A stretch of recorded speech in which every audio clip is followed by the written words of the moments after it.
सौरभ भारद्वाज जो कि आम आदमी पार्टी के वरिष्ठ नेता हैं, प्रेस कॉन्फ्रेंस कर रहे हैं। नेताओं के खिलाफ बड़े बड़े मामले हमारे सामने आते हैं, मगर उनके अंदर कोई ईडी, कोई सीबीआई कोई पूछताछ नहीं कर रही, कोई गिरफ्तारी नहीं कर रही।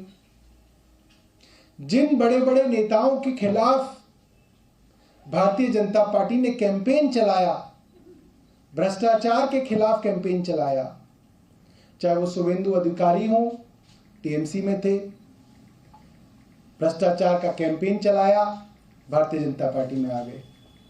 मुकुल रॉय हो, कैंपेन चलाया गया, कहा गया मुकदमे किए जाएंगे, वो भी भारतीय जनता पार्टी में आ गए, सब मामले समाप्त हो गए।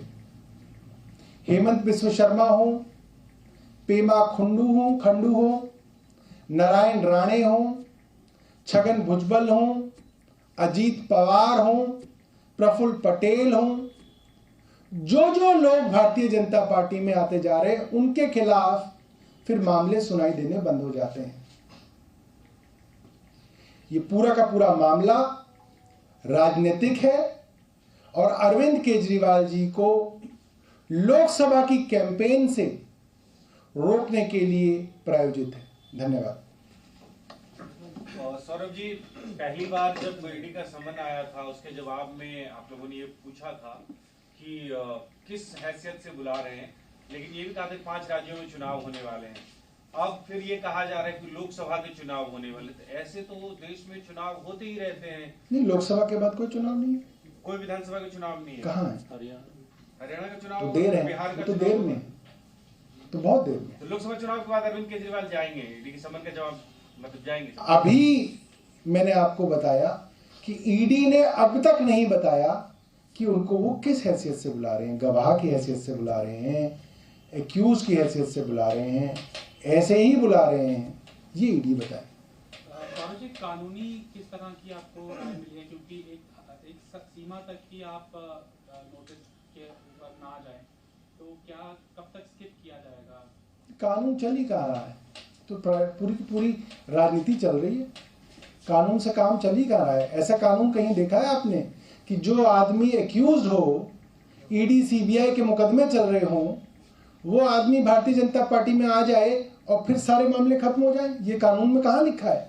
मुझे तो इस देश का कानून ऐसा नहीं मालूम कि ऐसा था।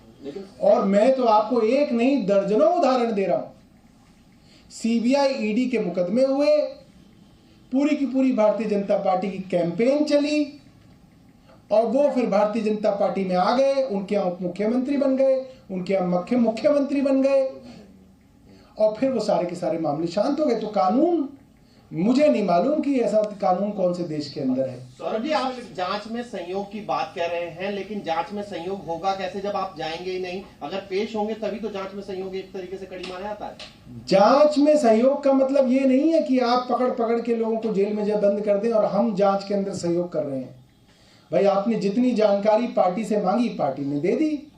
आपने पार्टी के ट्रेजरर साहब को बुलाया, जितनी भी पैसे से संबंधित जानकारियां हैं वो उनके सामने रख दी गई। आपको और कोई पार्टी से जानकारी मांग लीजिए, आप मांग लीजिए। पार्टी के अकाउंट्स तो सारे बैंक्स के अंदर हैं।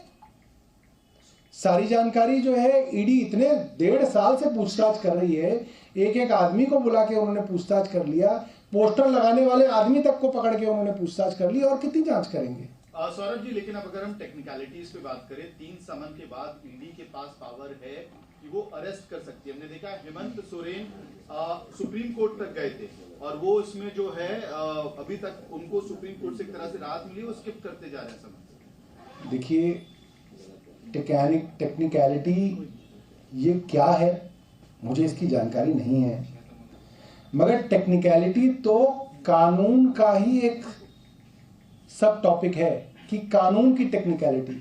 कानून चल कहाँ रहा है? कानून होता तो भारतीय जनता पार्टी में शामिल होने के बाद भी कानून अपना काम कर रहा होता। उन लोगों को सम्मन आ रहे होते, उन लोगों की चार्जशीट हो रही होती, वो गिरफ्तार हो रहे होते। हो कहाँ रहा है? तो खुल्लम खुल्ला है, कोई लाग लपेट नहीं है।